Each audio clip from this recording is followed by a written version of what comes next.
तो आज हम एक बहुत ही दिलचस्प और थोड़े संवेदनशील विषय की गहराई में जा रहे हैं। बिल्कुल। और ये विषय है भारत के पहले प्रधानमंत्री जवाहरलाल नेहरू से जुड़े कुछ ऐतिहासिक फैसले। हाँ, और उन पर उठने वाले सवाल। आज हमारी इस विस्तृत चर्चा का आधार है रजनीकांत पुराणिक की किताब नेहरूज 97 मेजर ब्लंडर्स, जिसके नए संस्करणों में तो अब 127 गलतियों का जिक्र है। सही कहा। और साथ ही राजनीतिक जवाबदेही से जुड़े कुछ अहम लेख भी। पर आगे बढ़ने से पहले शुरुआत में ही ये साफ कर दूं कि हम यहाँ किसी विचारधारा का पक्ष नहीं ले रहे हैं। हाँ, ना वामपंथी ना दक्षिणपंथी। बिल्कुल। हमारा मकसद बस इन किताबों और ऐतिहासिक पन्नों में जो दर्ज है उसे बिना किसी मिलावट के सामने रखना है। तो अगर हम स्रोतों की बात करें, किताब का दावा है कि नेहरू की कई नीतियां उस दौर की बड़ी भूल थीं। और यहाँ सबसे आकर्षक बात यह है कि लेखक ने कोई हवा में बातें नहीं की हैं। प्राथमिक दस्तावेजों का सहारा लिया है ना? हाँ, जैसे मौलाना अबुल कलाम आजाद की आत्मकथा India wins freedom, Mahatma Gandhi के दस्तावेज, वीपी मेनन के लेख, और सबसे अहम सरदार पटेल की चिट्ठियां। बिल्कुल। इन समकालीन गवाहों के बयानों से ना एक बिल्कुल अलग ही तस्वीर उभरती है। ठीक है, तो इसे थोड़ा विस्तार से समझते हैं। अगर दस्तावेजों की बात करें तो सबसे बड़ी बहस तो कश्मीर मुद्दे को लेकर ही दिखती है। हाँ, किताब में साफ तर्क है कि जब भारतीय सेना कश्मीर में बढ़त बनाए हुए थी, तब इस मुद्दे को यूएन यानी संयुक्त राष्ट्र में ले जाना एक भारी रणनीतिक भूल थी। मतलब भारत का एक अंदरूनी मामला हमेशा के लिए अंतर्राष्ट्रीय विवाद बन गया। और सिर्फ यही नहीं, आर्थिक मोर्चे पर लाइसेंस राज थोपने की भी तीखी आलोचना की गई है, जिसने भारतीय अर्थव्यवस्था को शुरुआत से ही सरकारी लाल फीताशाही में जकड़ गया और व्यापारिक विकास की रफ्तार को भी बुरी तरह रोक दिया। यहाँ बात और भी दिलचस्प हो जाती है जब हम चीन और तिब्बत नीति को देखते हैं। अरे, उस पर तो गंभीर सवाल उठाए गए हैं।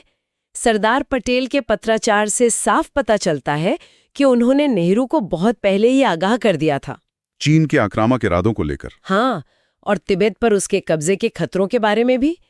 पर उन चेतावनियों को नजरअंदाज किया गया, जिसका नतीजा बाद में भारत चीन युद्ध के रूप में सामने आया। इन दस्तावेजों को पढ़ते हुए ये साफ दिखता है कि उस समय सरकार के भीतर ही इन फैसलों पर काफी असहमति थी। लेकिन ये असहमति सिर्फ उस दौर तक सीमित नहीं रही।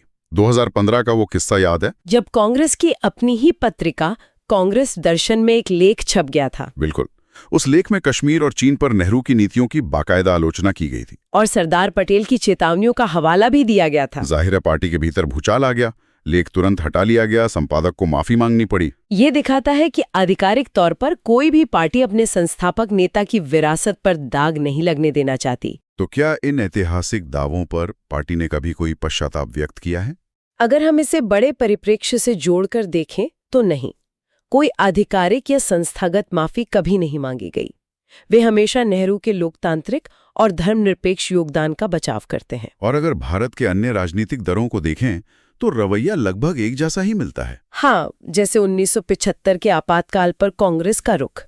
राहुल गांधी ने इसे गलती माना था, लेकिन पार्टी ने कभी सामूहिक रूप से कोई औपचारिक माफी नहीं मांगी।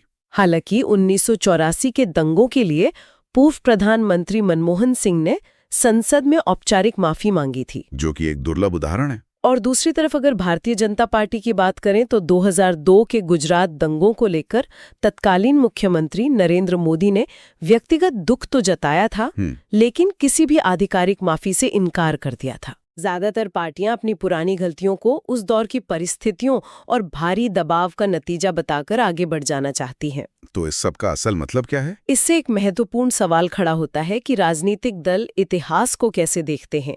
क्या पुरानी गलतियों को बस उस दौर की चुनौतियों का परिणाम मानकर छोड़ देना चाहिए, या फिर पूर्ण और पारदर्शी ऐतिहासिक जवाबदेही तय होनी चाहिए? बिल्कुल। तो एक गहरा विचार छोड़कर आज की चर्चा समाप्त करते हैं। यदि कोई राजनीतिक दल अपने संस्थापक नेताओं की ऐतिहासिक गलतियों को सार्वजनिक रूप से मान ले, तो क्या ये उनके राजनीतिक आधार को हमेशा के लिए कमजोर कर देता है, या फिर ये लोकतंत्र में उनकी नैतिक विश्वसनीयता को और अधिक मजबूत करने का एक बहुत ही साहसपूर्ण कदम हो सकता है?